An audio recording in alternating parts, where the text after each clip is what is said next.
He querido titular a esta conferencia ¿Cómo usar el dinero? 7 principios bíblicos explicados por un economista cristiano. Y bueno, básicamente eso es lo que quiero ofrecerles, una explicación de estos principios por parte de mi persona, que soy un economista cristiano. De profesión soy economista. Yo me desempeño como catedrático en el área de economía, teniendo el título de economista por la Universidad Nacional Mayor de San Marcos, un máster en economía por la Universidad Complutense de Madrid y el grado de doctor en economía por la Pontificia Universidad Católica del Perú. Asimismo, he sido seleccionado entre los mejores jóvenes investigadores del mundo en el área de economía para participar de la reunión de premios Nobel de Economía en 2017. Entonces, estoy bastante comprometido con esta labor académica en el ámbito de la economía. Pero aún más fundamentalmente, y antes que economista, soy cristiano, porque Cristo es previo a todo y está por encima de todo. Pues bien, desde esa perspectiva debo apuntar que, como evidencio en obras de mi autoría como Economía para herejes o La economía irracional, considero que tanto la teoría como la práctica económica generalizada tiene en realidad múltiples elementos que son contrarios a una mentalidad cristiana. Y desde esa perspectiva es necesario que los economistas cristianos proclamen la palabra de Dios, lo que ha dicho Dios respecto de cómo debemos utilizar el dinero. Porque si nos quedamos únicamente en estándares mundanos utilitaristas, que son que constituyen el tipo de filosofía que permea la teoría económica dominante, fundamentalmente neoclásica, para decirlo con la terminología académica, lo que nosotros vamos a tener es un mundo que simplemente se guía por la búsqueda del placer, muchas veces entendido en un sentido reduccionista o incluso materialista, en lugar de construir una economía hacia un mundo más justo, más conforme a Cristo, un mundo ideal. Tenemos que luchar por un ideal y estamos llamados a ello. Pues bien, indicando ese marco de referencia, entonces voy a pasar a exponer cada uno de los 7 principios bíblicos de cómo debemos usar el dinero, de cómo un cristiano debe usar el dinero. Básicamente se va a plantear el principio en cuestión y textos bíblicos que voy a pasar a explicar. Vamos a esto. Principio 1. La riqueza es un don de Dios. Esto es importante entenderlo. La Biblia no nos presenta intrínsecamente a la riqueza como algo malo.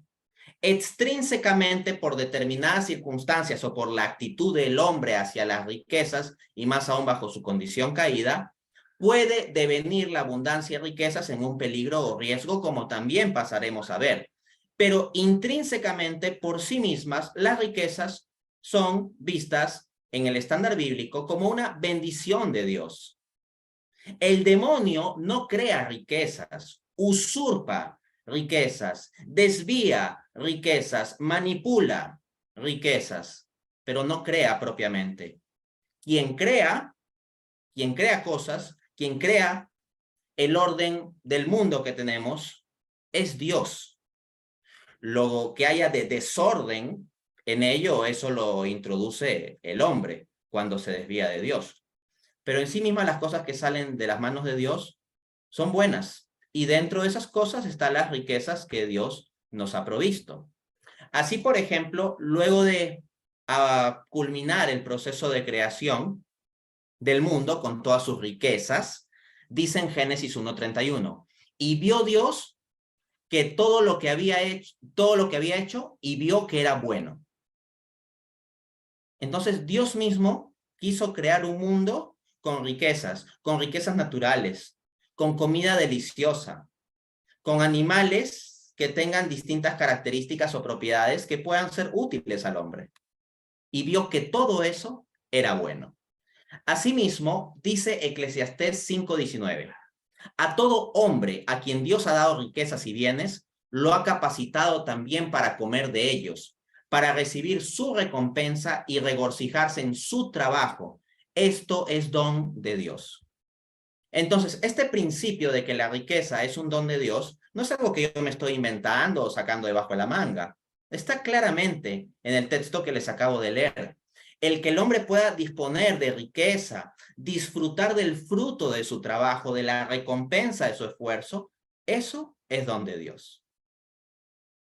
Por su parte, Salmo 112, del 1 al 3, dice: Bienaventurado el hombre que teme al Señor, y en sus mandamientos se deleita en gran manera. Su descendencia será poderosa en la tierra. La generación de los justos será bendita. Bienes y riquezas hay en su casa. De nuevo, la idea es clara. Se nos está hablando en este salmo de la generación de los justos.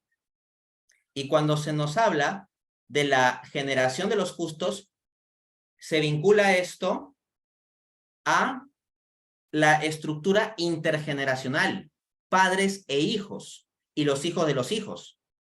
Así nótese que se dice, su descendencia será poderosa en la tierra. O sea, esa bendición de riqueza que Dios da a los padres, se transmite también a los hijos. De ahí que, desde la perspectiva del pensamiento económico cristiano, se defiende como legítimo el derecho a la herencia. Se pueden poner, claro está, ciertos impuestos o restricciones a las dinámicas de herencia. Eso es factible y un cristiano puede aceptarlo. Pero el derecho mismo de las personas a dejar herencia es algo propio del pensamiento cristiano. Y noten cómo se dice bienes y riquezas hay en su casa. Cómo se vincula a la riqueza como una bendición para los justos.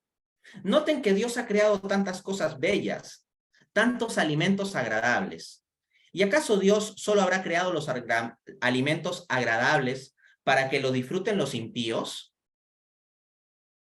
¿Para que lo disfrute la gente mala? ¿Para que lo disfrute la gente que va en contra de Dios? No. Nosotros mismos, siendo cristianos, podemos y debemos disfrutar con alegría, con orden, claro está, y sobre eso también vamos a profundizar, pero ahorita quiero ir sobre toda la parte de la bendición. Debemos disfrutar con alegría también de las riquezas que nos provee Dios. El beber un buen vino, el comer buenas frutas, una buena comida, es entrar en la alegría de los regalos que Dios nos ha dado en su creación. Así que no creamos, por favor, de que las bendiciones o riquezas son para la gente impía. Dios ha querido dar esto como bendición también para los justos. Ese sería el primer principio. Pero es importante entender en esta conferencia que un cristiano debe ceñirse a los 7 principios que se van a pasar a explicar. No basta con solo uno de los principios. Por ejemplo, hay las llamadas iglesias de la prosperidad, iglesias entre comillas, que enfatizan mucho la noción de la riqueza como una bendición de Dios y dejan de lado otros aspectos y terminan predicando un evangelio, entre comillas, que en realidad es un antievangelio, una negación del evangelio. Entonces, sí, atención a eso, ¿no? Hay que entender todos los principios juntos y buscar practicar todos ellos. Bien, vamos al principio número 2. No propietarios, sino administradores. Piensen cómo llamamos nosotros a Dios. Decimos el Señor. En latín, eso viene del dominum. Y el dominum, el Señor, es el que tiene la propiedad. El que es el dueño. El dueño. En nuestro idioma español, a veces decimos Señor a cualquiera, ¿no? De señor Juan, señor Carlos, señor Dante, etc. Pero en el idioma inglés existe una interesante distinción que para decir señor a alguien, en el sentido en que lo estoy explicando aquí para decir señor a Carlos, a Juan o a Dante, se dice Mr. Dante o Mr. Urbina, se puede decir. Pero cuando se habla del dominum, del que es el propietario, el dueño, no se le dice Mr., porque no cualquiera es Mr., se le dice Lord. Lord. Entonces, cuando se habla de Dios como Señor, en el idioma inglés se dice Lord, o cuando se habla de Cristo como Señor, es Lord. Entonces, nosotros no somos señores con mayúscula, nosotros no somos el Lord. Dios es el Señor, y Señor significa el dueño, el propietario, el patrón. Eso es lo que es Dios. Y en consecuencia, todos nosotros, en última instancia, no somos propietarios. Seremos propietarios en un sentido relativo o intermedio, pero en un sentido absoluto y pleno, el que es el propietario es Dios. Y por lo tanto, nosotros somos administradores. Esto lo encontramos claramente reflejado en la parábola de los talentos, la cual se encuentra en Mateo 25, del 14 al 30. Dice allí nuestro Señor Jesucristo: el reino de los cielos es como un hombre que, yéndose lejos, llamó a sus siervos y les entregó sus bienes. A uno dio 5 talentos, a otro 2 y a otro 1, a cada uno conforme a su capacidad, y luego se fue lejos. Y el que había recibido 5 talentos fue y negoció con ellos, y ganó otros 5 talentos. Asimismo, el que había recibido 2 ganó también otros 2. Pero el que había recibido 1 fue y cavó en la tierra, y escondió el dinero de su señor. Después de mucho tiempo vino el señor de aquellos siervos, y arregló cuentas con ellos. Y llegando el que había recibido 5 talentos, trajo otros 5 talentos, diciendo: Señor, 5 talentos me diste, aquí tienes, he ganado otros 5 talentos. Y su señor le dijo: bien, siervo bueno y fiel, sobre lo poco has sido fiel, te pondré sobre lo mucho. Entra en el gozo de tu señor. Llegando también el que había recibido 2 talentos, dijo: Señor, 2 talentos me entregaste y aquí tienes, he ganado otros 2 talentos. Su señor le dijo: bien, siervo bueno y fiel, sobre lo poco has sido fiel, te pondré sobre lo mucho. Entra en el gozo de tu señor.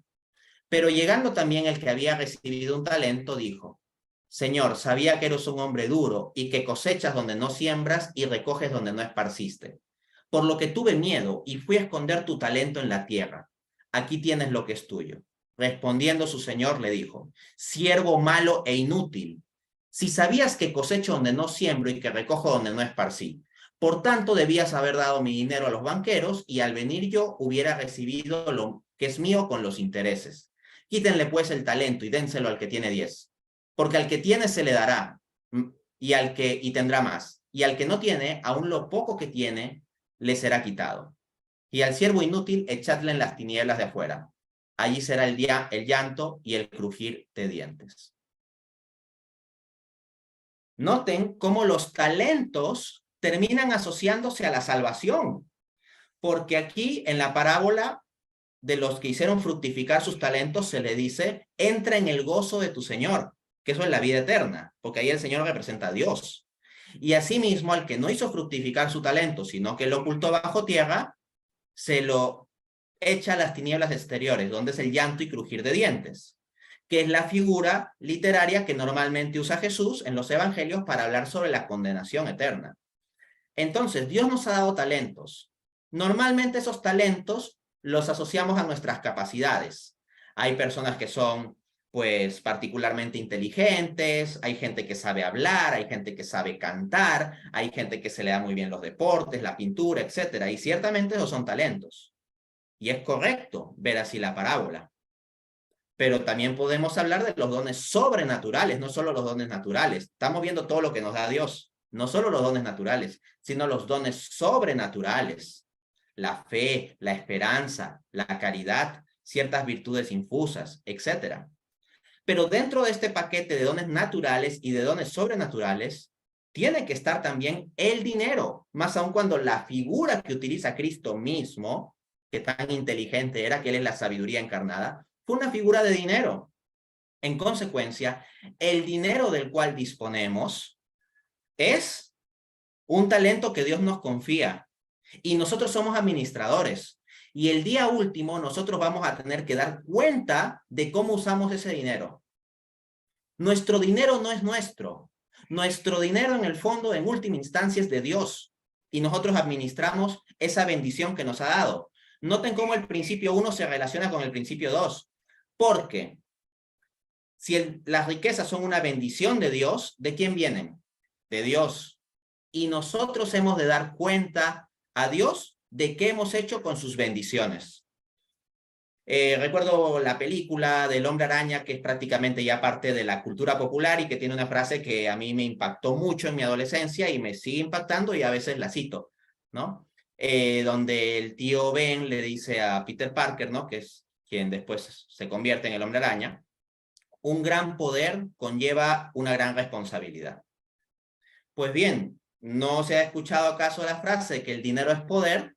Entonces, si un gran poder conlleva una gran responsabilidad y el dinero es poder, el dinero conlleva una gran responsabilidad.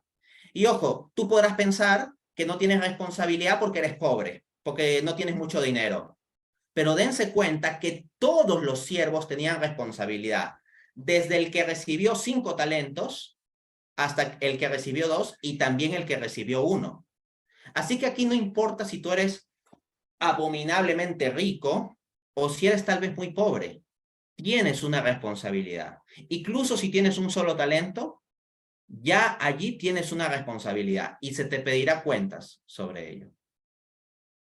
Principio número 3. Ven cómo todo se concatena. Principio 3, responsabilidad.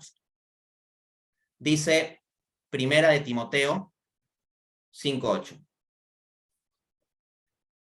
Si alguno no provee para los suyos, especialmente para los de su casa, ha negado la fe y es peor que un incrédulo. Noten qué palabras tan durísimas del apóstol Pablo. Si hay algún cristiano, por ejemplo, que se la pasa en obras de caridad y dando para otras personas, pero descuida a su familia y no provee los bienes necesarios para lo de su casa, lo que dice el apóstol Pablo es que el tal ha devenido en algo peor que un incrédulo. Esto es grave. Estamos hablando de una persona con la fe cristiana, pero si en su conducta tal persona no provee para los suyos, actúa peor que un incrédulo. Mucho cuidado con aquellos que se creen muy cristianos, pero irresponsablemente se endeudan o irresponsablemente gastan su dinero de modo tal que no están proveyendo lo necesario para los suyos. Son peores que incrédulos, dice el apóstol Pablo. Son palabras duras estas, son palabras duras, claro que sí. Pero esto es palabra de Dios. A mucha gente pues le suena, ¿no? Que Dante Urbina dice cosas muy duras, pero lo que yo hago es simplemente reflejar este mensaje que ya está dado. Dice Proverbios 21:20. Tesoro precioso y aceite hay en la casa del sabio, mas el necio todo lo disipa. Hay una responsabilidad con el uso del dinero. Noten cómo se asocia el sabio al ahorro. O sea, el sabio tiene tesoro precioso. ¿Y qué es un tesoro? Tesoro no es dinero que gastas. Tesoro es un cierto dinero que acumulas, que guardas. Y asimismo guarda aceite, ¿no? La figura del aceite en el contexto del Antiguo Testamento es importante porque el aceite se usa para muchas cosas en el marco de la cultura judía y por lo tanto es lo que en nuestro lenguaje popular nosotros hoy en día llamaríamos guardar pan para mayo. Entonces se ve al sabio como una persona económicamente responsable que es ahorrativo, el sabio ante Dios. Y dice que el necio todo lo disipa. Así que si tú te crees muy cristiano, pero en tu administración del dinero eres un gastador que todo lo disipas y se te va el dinero y a fin de mes estás llegando con un montón de deudas de tarjeta de crédito, las cuales con tu sueldo te lo gastas fundamentalmente en pagar esas deudas, que todo se disipe en deudas, no vas bien, no estás siendo sabio, sino necio. Asimismo, en el Salmo 37:21 dice, el impío pide prestado y no paga. Noten cómo la Biblia llama a aquel que pide prestado y no paga. Lo califica de impío. El impío pide prestado y no paga, dice la Escritura. Entonces, si tú acostumbras pedir prestado y no pagar, estás perjudicando gente. Quien te presta está confiando en ti. Quien te presta confía en que tú vas a pagar. Y esa persona que te presta, muy probablemente tiene necesidades. Tiene una madre que puede estar enferma. Tiene un padre que puede estar enfermo. Tiene unos hijos que tienen gastos de alimentación, de estudio, o que pueden enfermarse también. Y si tú has pedido prestado a alguien y no le pagas, y esa persona pasa situaciones difíciles que podrían ser menos difíciles o resolverse si tuviese el dinero que no le estás pagando, sobre eso vas a tener que dar cuentas ante el Señor. Hay una responsabilidad en esto.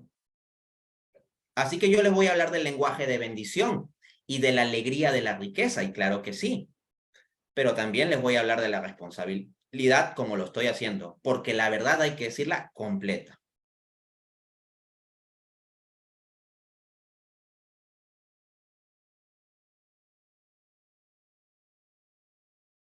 Principio número 4 es no poner el corazón en las riquezas. Dice Mateo 6:21, palabras de Jesucristo. Allí donde está tu tesoro, allí también estará tu corazón. Te pregunto, ¿cuánto tiempo andas pensando en cosas de Dios? ¿Y cuánto tiempo andas pensando en cosas de dinero? ¿Cuánto tiempo dedicas a las cosas de Dios? ¿Y cuánto tiempo dedicas a las cosas de dinero?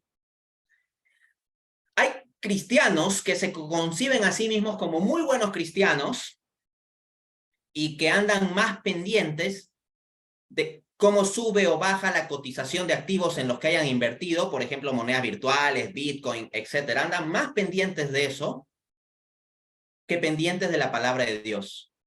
Y así se llaman cristianos y hasta se creen grandes cristianos, pero andan pendientes del otro. Allí donde está tu corazón, allí estará tu tesoro. Y si tienes tu corazón en el dinero, tu tesoro es simplemente el dinero. Y cuando fallezcas, pues podrás ser el mejor de todo el cementerio en haber dejado tesoro para otros, porque ese tesoro no te lo vas a llevar.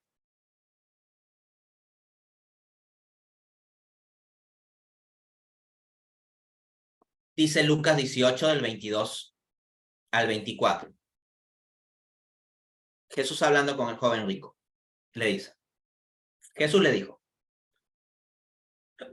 aún te falta algo por hacer. Vende todo lo que tienes y dáselo a los pobres, y tendrás un tesoro en el cielo. Luego ven y sígueme. Entonces él, oyendo esto, se puso muy triste, porque tenía muchas riquezas. Al ver Jesús que se había entristecido mucho, dijo, ¿cuán difícil será que entren en el reino de Dios los que tienen riqueza? Ahí lo tienes. Es una persona que al menos en ese momento terminó perdiendo a Cristo por aferrarse a las riquezas. Las riquezas que son basura comparada con Cristo. El problema no es en sí mismo la riqueza, sino el apego a las riquezas. Y mientras más abundantes son las riquezas de uno, hay más riesgo de que más apegado esté a las riquezas. Por eso dice 1 Timoteo 6:10. La raíz de todos los males es el amor al dinero, por el cual, codiciándolo, algunos se descaminaron de la fe. Es muy fuerte esa frase. Dice que la raíz de todos los males, todos, o sea, es una frase muy fuerte, la raíz de todos los males es el amor al dinero. Y hasta dice que hay personas que se descarrilaron de la fe. O sea, esto también es algo interesante. O que se descaminaron de la fe. Es como que había personas que iban en el camino de la fe, pero por amor al dinero, siendo que iban por el camino de la fe, se descarrilaron. Personas de fe, personas cristianas que se descarrilan y si no vuelven a encarrilarse se pierden, que se descarrilan por causa del amor al dinero. Mucho cuidado. Está bien que tengas dinero y puedes tener mucho dinero, pero tu corazón no se lo des al dinero. Tu corazón dáselo a Dios. Todo tu corazón dáselo a Dios. Y ten dinero. Y ten dinero. Está muy bien, pero tu corazón dáselo a Dios, no al dinero.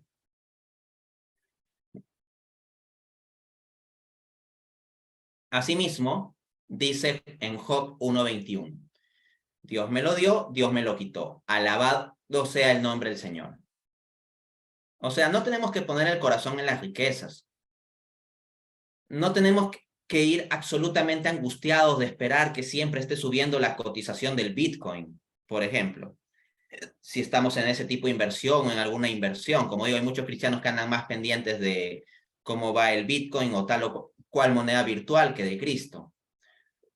O sea, las riquezas fluctúan. Uno puede un día ganar un buen sueldo y al otro día no, o tener dificultades económicas.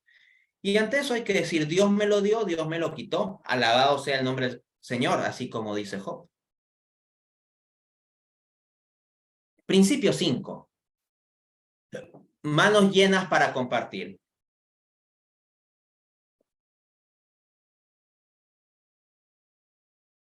Manos llenas para compartir. Dice Mateo 25, del 34 al 35, del 40 al 43 y 46. Dirá a los de su derecha. Está hablando del juicio final, cuando viene Cristo como rey triunfante en el juicio final. Dirá a los de su derecha. Vengan benditos de mi Padre, hereden el reino preparado para ustedes. Porque tuve hambre y me dieron de comer, tuve sed y me dieron de beber, fui forastero y me alojaron. En verdad les digo que cuando lo hicieron con uno de estos mis hermanos más pequeños, a mí me lo hicieron. Entonces dirá a los de la izquierda, apártense de mí, malditos, vayan al fuego eterno, porque tuve hambre y no me dieron de comer, tuve sed y no me dieron de beber, fui forastero y no me alojaron, e irán estos al castigo eterno y los justos a la vida eterna. Si tienes mucha riqueza, tienes más responsabilidad en compartir. Y sobre eso se nos va a juzgar el día último. Si tú tienes riquezas, tú tienes que compartir. Tienes que usar tu riqueza para alimentar al hambriento y para vestir al desnudo y para ayudar al forastero y al que está enfermo o al que está encarcelado. Y si tú tienes riqueza y no haces eso y te preocupas simplemente por ti mismo o a lo más por cuidar de tu familia, pero no te preocupa del hambriento, no te preocupa del sediento, del forastero, del encarcelado, del desnudo, si no te preocupas por ellos, si te preocupas únicamente a ti mismo de tu metro cuadrado de solo los tuyos y tu familia y punto, sobre eso se te va a pedir cuentas el día último. Así de simple. Entonces debemos tener manos llenas para compartir. Sobre ello mismo se nos va a juzgar. Jesús está hablando directamente en términos de salvación y condenación sobre este asunto de uso cristiano del dinero. Por su parte, nos cuenta una parábola en Lucas 16, del 19 al 21. Dice, había un hombre rico que se vestía de púrpura y de lino fino y hacía cada día un banquete con elegancia. Había también un mendigo llamado Lázaro, que estaba echado a la puerta de aquel, lleno de llagas, y ansiaba saciarse las migajas que caían de la mesa del rico, y aún los perros venían y le lamían las llagas. Luego, si ustedes siguen leyendo la parábola, encuentran que este pobre Lázaro que sufre ahí en su pobreza va al cielo, o más propiamente, para decirlo como lo dice el texto, a lo que es el seno de Abraham, o sea, va a estar con Abraham. Estamos hablando de un contexto previo a la muerte de Cristo en la cruz. Pero, o sea, va a un camino de salvación, va a una instancia de salvación. El pobre, el que sufría. Y el rico se va al infierno.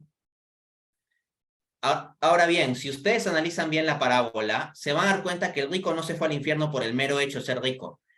Nadie se va al infierno por el mero hecho de ser rico. No, no, no. Repito, nadie se va al infierno por el mero hecho de ser rico. Tú puedes ser muy rico e irte al cielo, De hecho, en la fe católica tenemos santos canonizados que han sido personas ricas, incluso muy ricos. Hay reyes, gente muy rica, los reyes son gente muy rica, que son santos. Entonces, nadie se va al infierno meramente por ser rico, pero sí te puedes ir al infierno no por poner tu corazón en las riquezas, porque si tu tesoro son las riquezas, ya tu tesoro no es Dios. O te puedes ir al infierno por no compartir con el pobre. Sé que suena muy duro, pero es lo que dice Jesús en Mateo capítulo 25. Tuve hambre y no me diste comer, tuve sed y no me diste beber, estuve desnudo y no me vestiste, fui forastero y no me alojaste, estuve en la cárcel y no me visitaste. Vayan al fuego eterno. Son palabras de Jesús. Y yo vengo a hablar aquí como economista cristiano y por lo tanto tengo que transmitir el estándar de Cristo. Ahí lo tenemos. Esto es claro. Entonces, en ningún momento de Lucas 16 se dice que el rico había conseguido su riqueza por medio del robo o la deshonestidad. Pudiera ser que la riqueza de este hombre rico sea completamente honesta. No se dice que fuese de una fuente ilícita o deshonesta. Asimismo, se nos dice en Lucas 16 que él ignoraba a Lázaro, que él no compartía con el pobre Lázaro, que se daba grandes banquetes y que Lázaro tenía que sacar comida de la basura, de la basura. Este hombre rico podría haber llevado una bandeja de comida o hacer que sus sirvientes lleven una bandeja de comida. Ese Lázaro que no estaba a millones de kilómetros, sino en la puerta de su casa. Pero no, lo ignoró.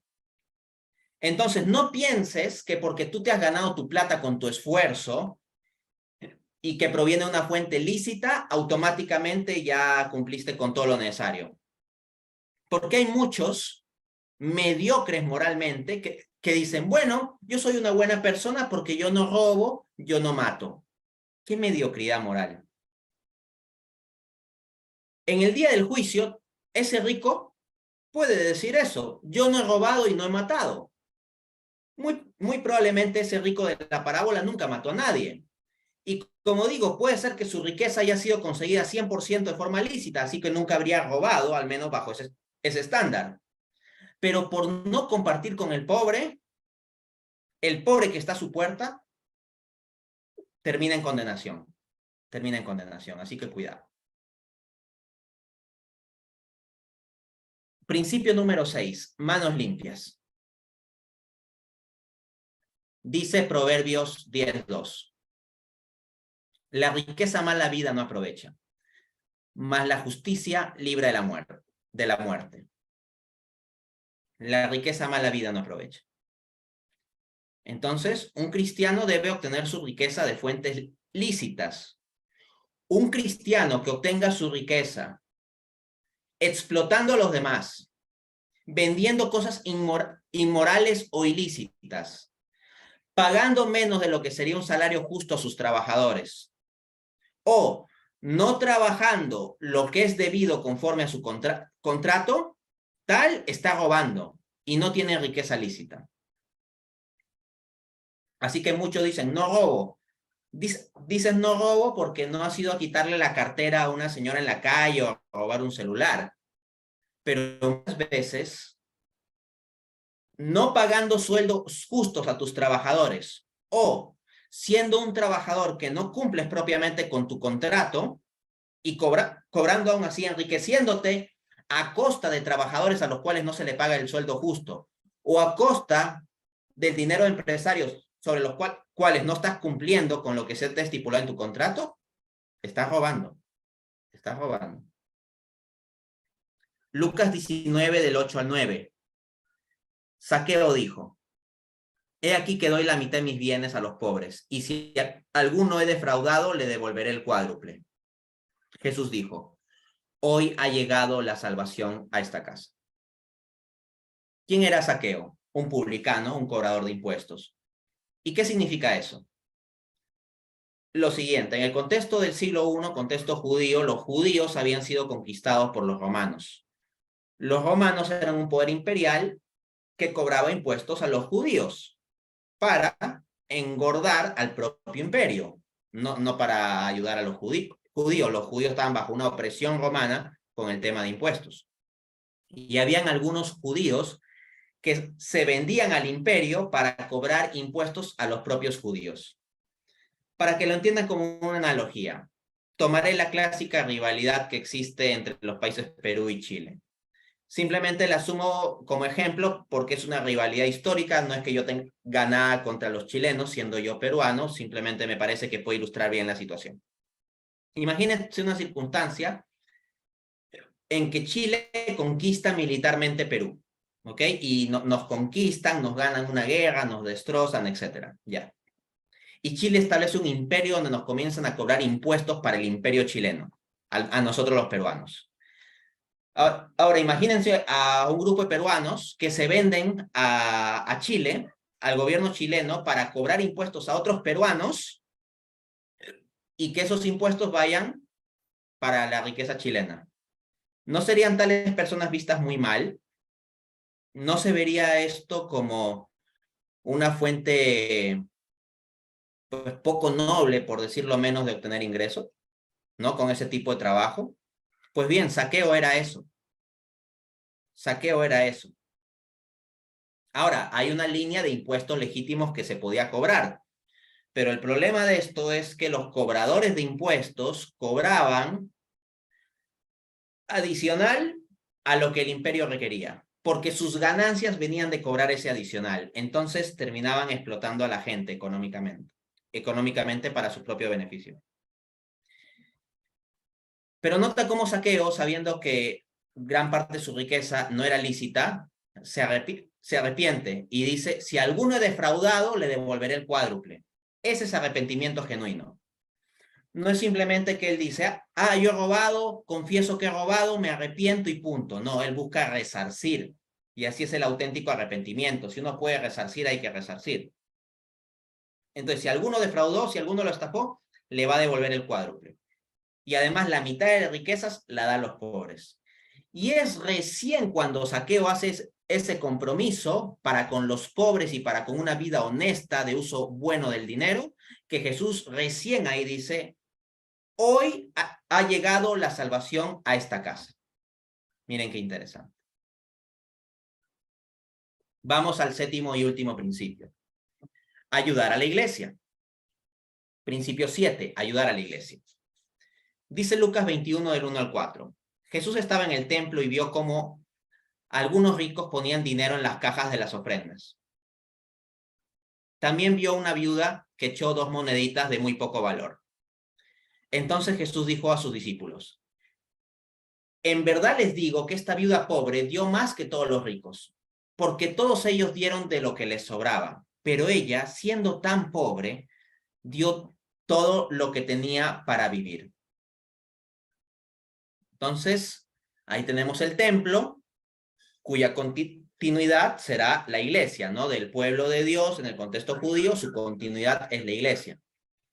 Y vemos cómo Jesús alaba a esta mujer que da al templo. No es simplemente una mujer pobre que está ayudando a otros pobres, no es una mujer pobre que está dando limosna. Que claro, que toda persona, incluyendo los pobres, tienen el deber moral de ayudar aún con lo poco que tienen a los demás. Noten cómo en la parábola de los talentos, el Señor dice, con lo poco has sido fiel, te pondré sobre lo mucho. Entonces, aunque tú tengas poco, Dios te va a pedir cuentas de ese poco. Así que no piensas que estés eximido de la limosna o la misericordia con los demás, por más que seas pobre. Aún el pobre siempre tiene algo que dar.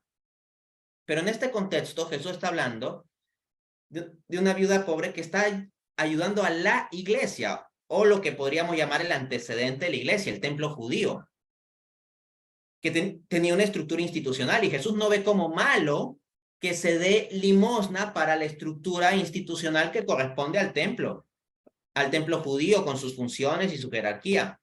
Del mismo modo, un cristiano debe apoyar económicamente a la iglesia, porque hay necesidades. Un templo parroquial requiere agua, luz, limpieza, trabajadores, servicios, etc. Y eso no se hace gratis, no sale gratis.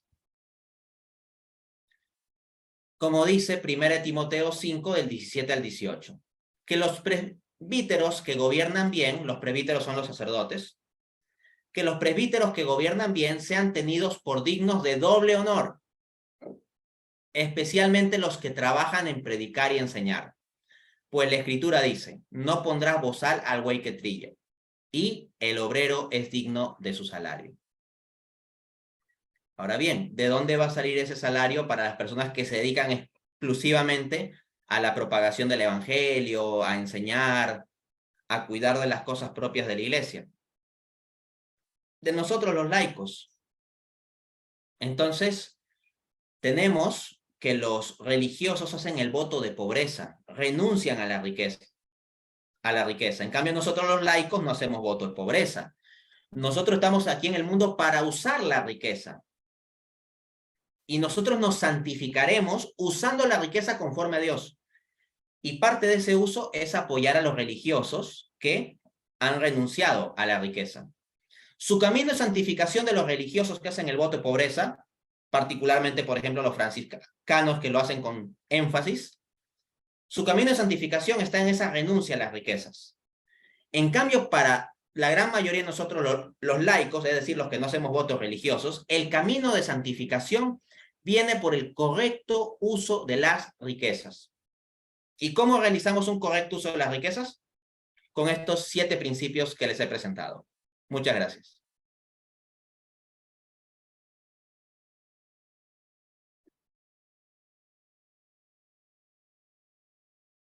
Brillante exposición. No sé, por favor, si puede activar su audio, doctor. Sí, ya está. En realidad, yo creo que más de uno ha quedado medio desconcertado o no había tenido en cuenta muchas cosas de lo que se ha venido diciendo en su exposición. Hay algunas preguntas aquí, por ejemplo, interesante, ¿no?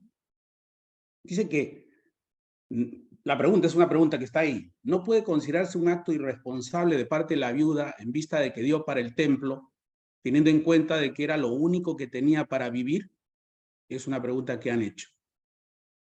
No, no es un acto irresponsable por 2 consideraciones. 1, Dios no es irresponsable. Dios no es irresponsable. Me explico. En Mateo capítulo 6, o sea, este mismo Jesús que alaba a la viuda es el mismo Jesús que habló en Mateo capítulo 6. Y en Mateo capítulo 6, Jesús dice, no se afanen por el mañana de qué comeremos, con qué nos vestiremos. ¿No viste acaso el Padre que está en los cielos a las flores o no alimenta a los pajaritos? Y ustedes valen mucho más que los pajaritos. Entonces, una viuda que tenga la devoción de dar de lo único que tiene para vivir en el templo es una viuda que tiene gran amor a Dios. ¿Se imaginan a Dios dejando abandonada a esa viuda? No, Dios dispondrá lo necesario para que esa viuda tenga lo necesario. Y de hecho, en el Antiguo Testamento, si vamos a hablar bajo el estándar bíblico, tenemos ejemplos de esto. Tenemos, por ejemplo, que había una viuda que tenía ahí simplemente su hijito y estaba para morir, ya la viuda. ¿Y qué sucede? Que se le presenta el profeta Elías. Y el profeta Elías le dice, hazme de comer. Y la viuda toma lo último de comida que tiene, un poco de aceite y creo que era harina o algo similar, y le hace como una tortillita al profeta Elías. Y la viuda ya estaba para morirse con su hijo. Le dijo explícitamente, ¿sabes qué? Este era el alimento que estábamos guardando para nuestra última comida y de ahí simplemente esperar la muerte. Y Elías le dice, si tú confías en el Señor, Él no permitirá que eso pase. Y efectivamente se hizo un milagro y la viuda tenía una jarra de aceite que no se acababa. Entonces Dios provee. Y uno dirá, bueno, pero ese es un caso como muy especial.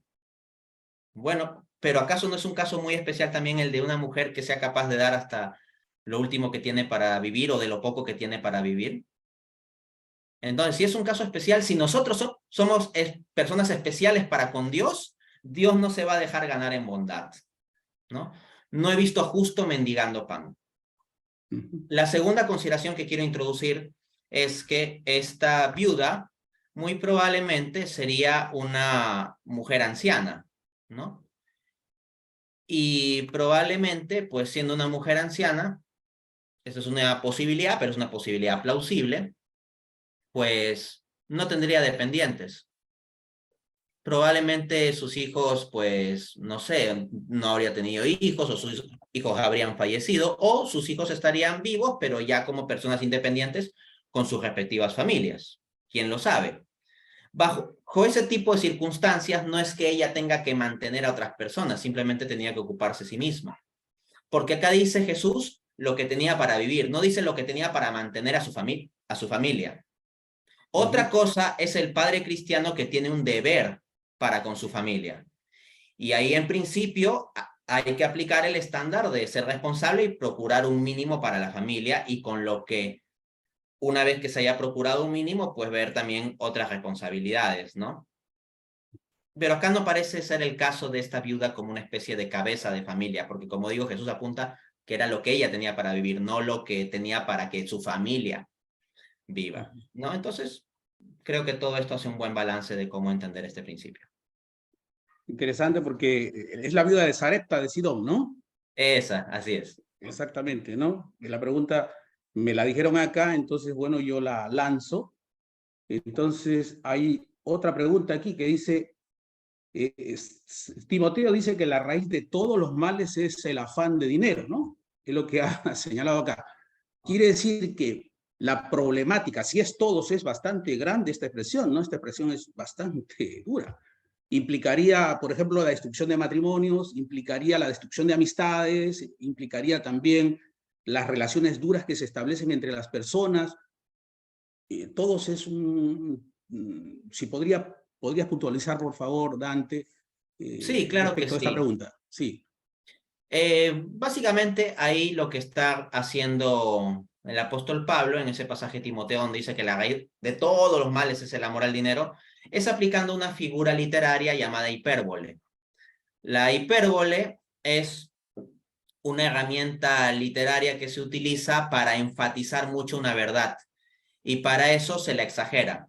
Así, por ejemplo, cuando se dice que todo el mundo seguía a Jesús, uno no va a imaginar que los chinos, ¿no? Ahí venían desde Oriente para seguir a Jesús y que absolutamente cada poblador chino iba para seguir a Jesús, ¿no?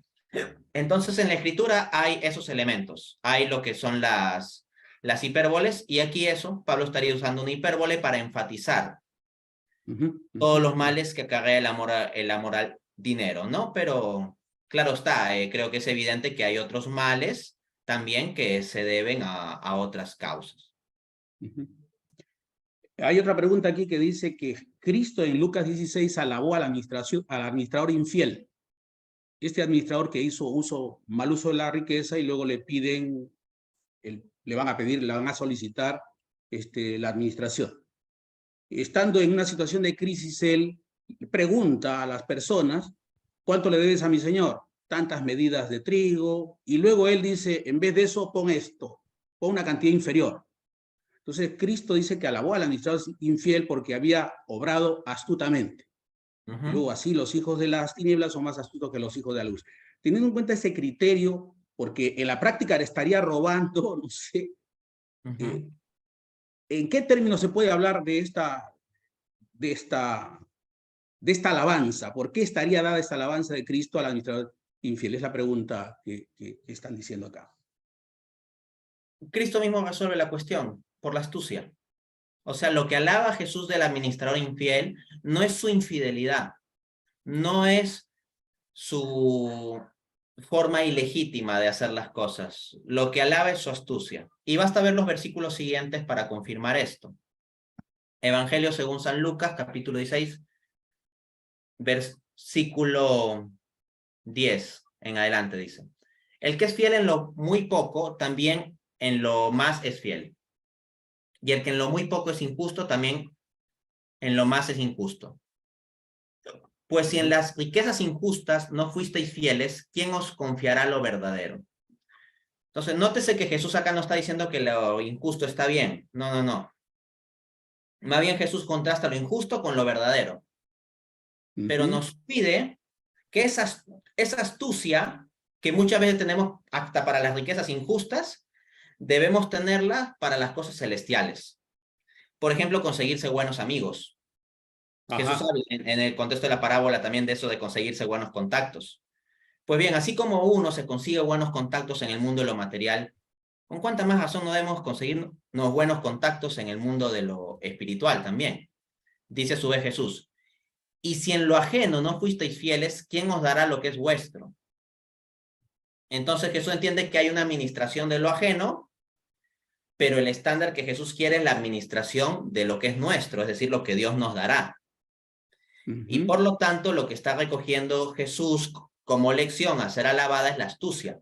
Y por eso Jesús mismo en Mateo capítulo 10 nos llama a ser mansos como palomas, pero astutos como serpientes. Y de la gente del mundo que es astuta como ese mayordomo infiel, tenemos que aprender esa astucia. Pero desde un corazón cristiano y con principios cristianos. Yo en mi vida trato de ser astuto, astuto como serpiente, pero bajo estándares cristianos, no con cosas malavidas. ¿Cómo conocer concretamente que no tengo apego al dinero si lo tengo en abundancia, si lo tuviera en abundancia, o si escasea mucho en mi casa? ¿Cómo sé yo, cómo me entero en forma concreta de que no estoy apegado, ¿no? Eso es la pregunta que dicen acá. Yo diría, evalúe su oración. Por ejemplo, si usted es una persona que ora muy poco, no sé si estará pegado al dinero con certeza, pero sí sé que no está pegado a Dios. Y la probabilidad de que si no está pegado a Dios, está muy apegado al dinero es muy alta. Yo no puedo decir con certeza, pero puedo dar unos criterios. Entonces, un criterio es eso. Lo otro, ¿qué pide usted en oración? Si usted pide en oración fundamentalmente cosas económicas o materiales, está pegado al dinero, porque al final está convirtiendo a Dios en un medio para que le resuelva sus necesidades materiales. Si simplemente es, Señor, que me salga el crédito hipotecario, o si pide cosas para otros, pero son cosas puramente materiales, Señor, que le aprueben el crédito hipotecario a mi prima, a mi amiga, a mi compadre, etcétera. O si dices, Señor, por favor, que las acciones del Bitcoin suban. Señor, por favor, que el próximo año yo gane más dinero. No está mal que dentro de las peticiones que realizamos a Dios pidamos por nuestras necesidades materiales. O sea, eso es legítimo. Pero yo voy sobre todo a un asunto de enfoque y de proporción. O sea, de todas las peticiones que usted realiza en oración, bajo el supuesto de que la persona ore, de todas las peticiones, ¿qué proporción son referidas a cosas materiales? Ahí puede ver las cosas, ¿no? Otra forma en que se puede medir es cuando usted tiene una pérdida económica, ¿cuánta zozobra hay en su alma? Por ejemplo, si al usted tener alguna pérdida económica, por ejemplo, sus ganancias del mes se redujeron en 10% en comparación con el anterior, supongamos el escenario. Si usted se enfada mucho o se deprime mucho, hay gente que tiene distintas formas de reaccionar. Algunos se enfadan, otros se deprimen. Algunos las dos cosas. Primero se enfadan, luego se deprimen, etc. Si usted sobrereacciona a eso, entonces tiene apego al dinero. Si usted sufre más por pérdidas materiales que por pérdidas espirituales, tiene amor al dinero. Por ejemplo, si usted sufre más por perder 1.000 soles, ¿no? Que son como 250 dólares aproximadamente. Si usted sufre más por perder ese dinero que por haber cometido un pecado contra Dios, tiene un apego con el dinero. Interesante. Escuché a un obispo en alguna oportunidad, franciscano, cuando le decía acerca de la comida, que se habla de una comida franciscana. Y él contestó, ¿ha visto el día de la porciúncula? Me dijo, comida franciscana es comer bien porque no podemos debilitarnos. ¿Qué opinión le merece esa opinión del obispo? Hay un canal de YouTube de cocina. A mí me gustan ver canales de cocina, en alguna ocasión lo he mencionado, que es justamente un sacerdote franciscano cocinando, y cocina muy bien y la comida se ve muy sabrosa.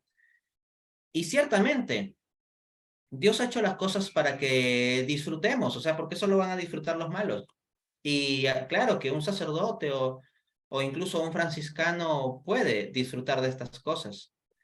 El punto es el espíritu con el que lo hacemos. El espíritu del rico, ¿en qué se va a fijar? En que tal vez no, los cubiertos no son de oro o de plata, sino de plástico. se va a fijar en que tal vez los ingredientes no son importados. Se va a fijar en que tal vez las personas que están alrededor no son personas de alta alcurnia y no lo van a disfrutar tanto. En cambio, hermanos franciscanos reunidos comiendo una comida rica, con espíritu de pobreza, lo van a disfrutar. Porque con espíritu pobreza van a decir, la mayor parte del año nosotros hacemos muchos ayunos, pero este día vamos a comer rico y con alegría y compartiendo entre hermanos y alabando al Señor. Ese espíritu pobreza de pasar penitencias y ayunos les lleva a valorar más los momentos en que comen rico. Y ese espíritu de pobreza hace que vean esa comida como un regalo inmerecido. El rico, en cambio, dice, oh, sí, yo me merezco este banquete. Y cuando toma esa actitud no lo disfruta tanto como aquel que con espíritu pobreza va y dice, gracias Dios por este banquete que me estás regalando. La vida es más alegre cuando se ve así. Y por eso San Francisco de Asís habla mucho de la penitencia y del ayuno y de la mortificación, pero ¿saben de qué habla igual o más que de eso? De la alegría, de la alegría. Ajá.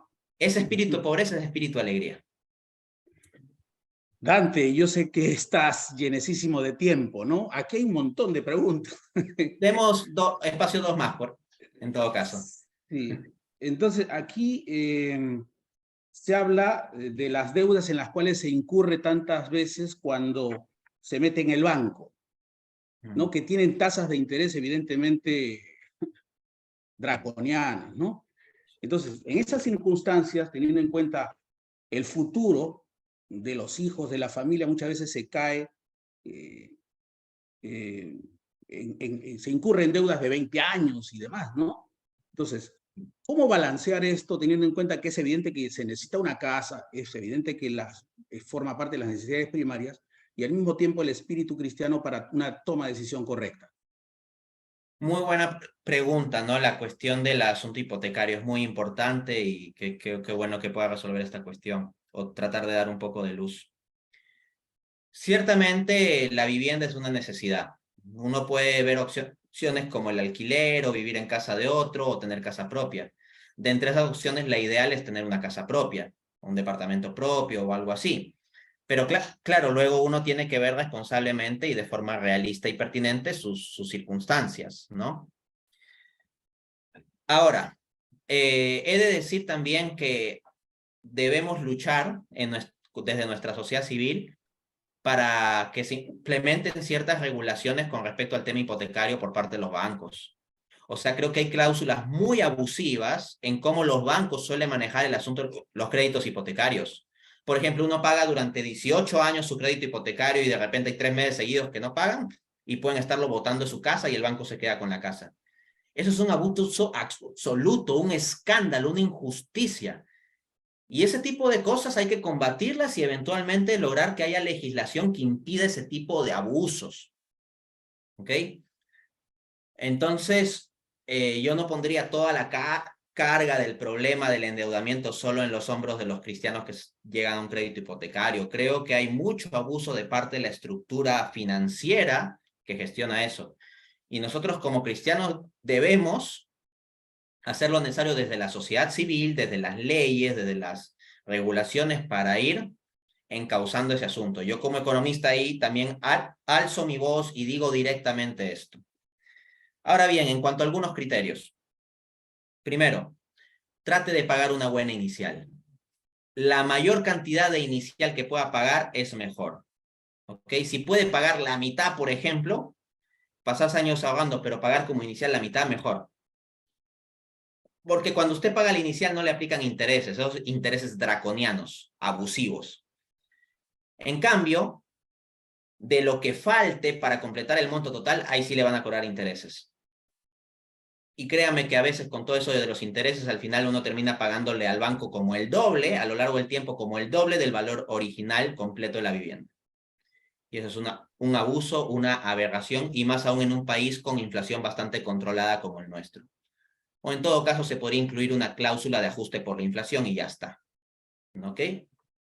Luego, otra cosa que tiene que considerar uno es que tiene que dar prioridad a pagar el crédito hipotecario.